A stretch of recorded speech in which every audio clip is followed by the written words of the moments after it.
Imperialism is a concept often linked with colonialism and is used to describe the expansionist ambitions of countries, especially Western nations. For decades, opposition to imperialism has been considered a key value for many advocates of freedom. Although the end of the colonial era and the Cold War diminished the importance of this issue, some still discuss imperialism and its modern forms as a significant problem.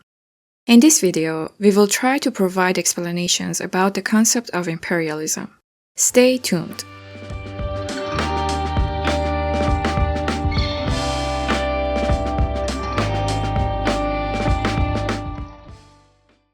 The word imperialism is derived from the Latin word imperium, meaning supreme power. For a long time, imperialism referred to the aspirations of empires.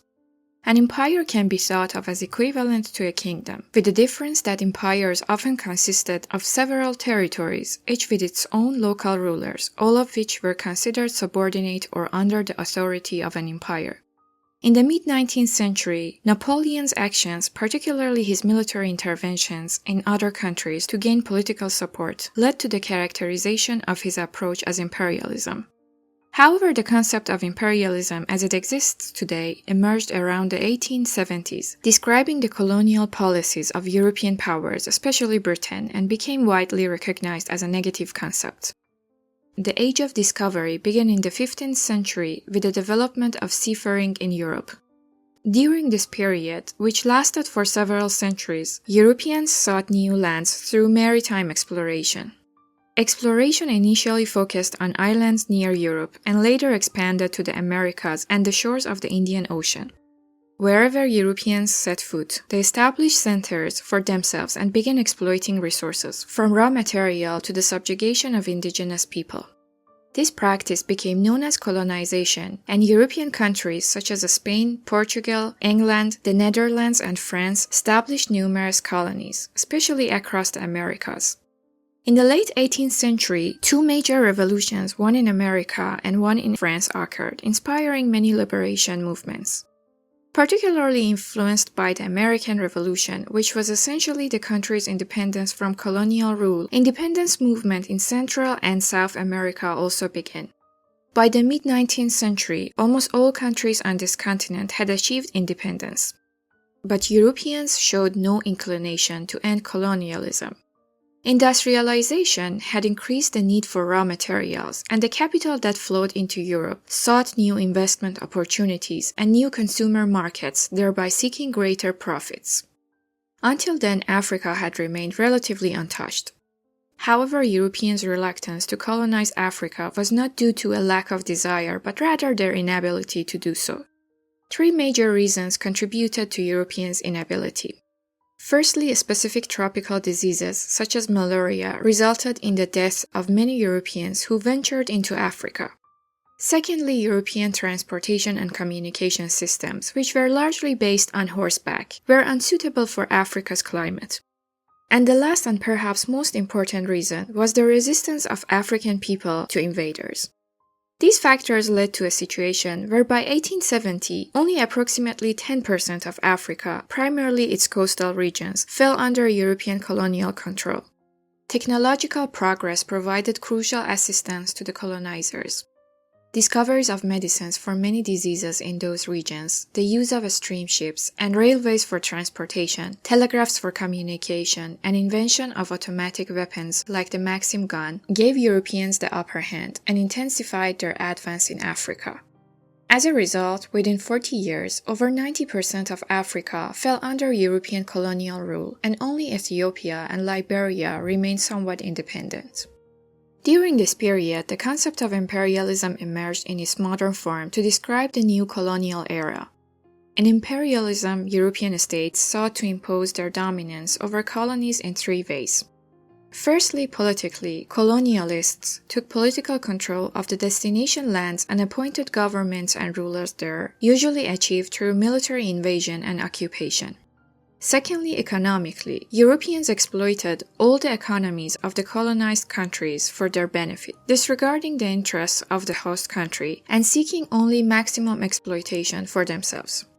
The third area of dominance was cultural and social. In early colonial examples, attention to cultural and social dominance was much less, and it was mostly limited to promoting Christianity and changing the religion of the colonized inhabitants.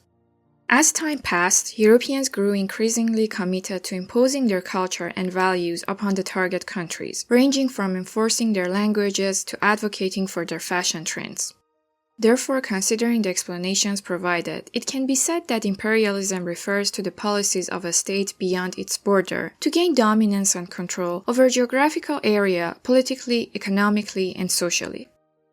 In 1916, Vladimir Lenin wrote a book entitled Imperialism, the Highest Stage of Capitalism. Lenin, inspired by Karl Marx's ideas, argued that when capitalism in countries reaches its final stage and monopolies occur, the domestic market becomes saturated and capitalists seek investment and greater profit. They compel their governments to engage in imperialism. Therefore, according to Lenin, imperialism or colonialism is essentially the highest stage of capitalism. The victory of the October Revolution, 1 year after the publication of this book, and Lenin's position as the leader of the world's first socialist country turned the fight against imperialism into one of the central goals of Marxism. The end of World War II and the beginning of the era known as Cold War completely changed the international scene, and for this reason, definitions like imperialism also changed to a great extent. By the 1960s and 1970s, almost all colonies had gained independence. Despite this, in many of these newly independent countries, the influence of Western powers remained.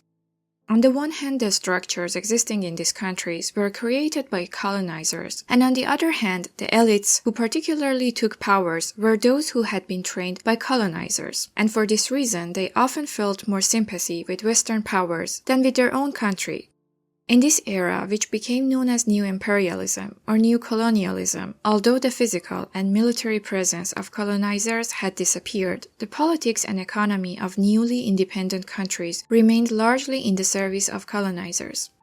On the other hand, the hegemonic role of the United States in the Western world essentially positioned it as the main imperialist. Moreover, the Soviet Union actively promoted this idea in its official propaganda. Consequently, opposition to imperialism was almost interpreted as opposition to the United States.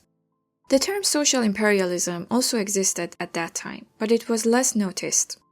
Although Lenin coined this term to describe parties that are socialist in rhetoric but imperialist in practice, when Mao Zedong's relation with Soviet Union soured, he used the term social imperialism to describe the Soviet Union and its relationship with Eastern Bloc countries. The dissolution of the Soviet Union in 1991 and the conclusion of the Cold War marked another significant transformation in the global landscape. The demise of Marxist ideology in the Soviet Union resulted in the devaluation of associated concepts, including the fight against imperialism. However, this shift primarily affected the political realm, while theoretical attention to imperialism and colonialism persists.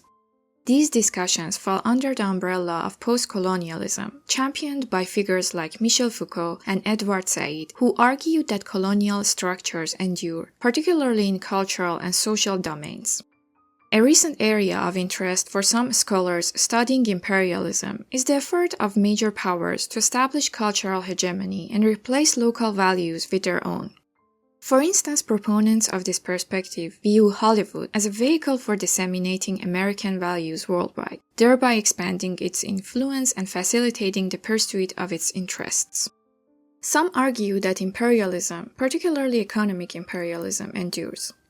Yet it functions using more complex and indirect methods. For example, major powers regulate their relations with weaker countries through international organizations and make them consumers of their advanced products, while weaker countries only serve as suppliers of raw materials or lower technologies.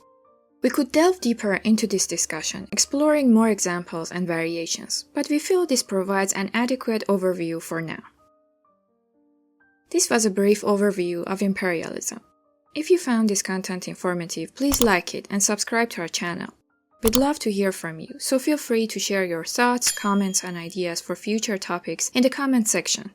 Thank you for joining, and we look forward to seeing you in the next video.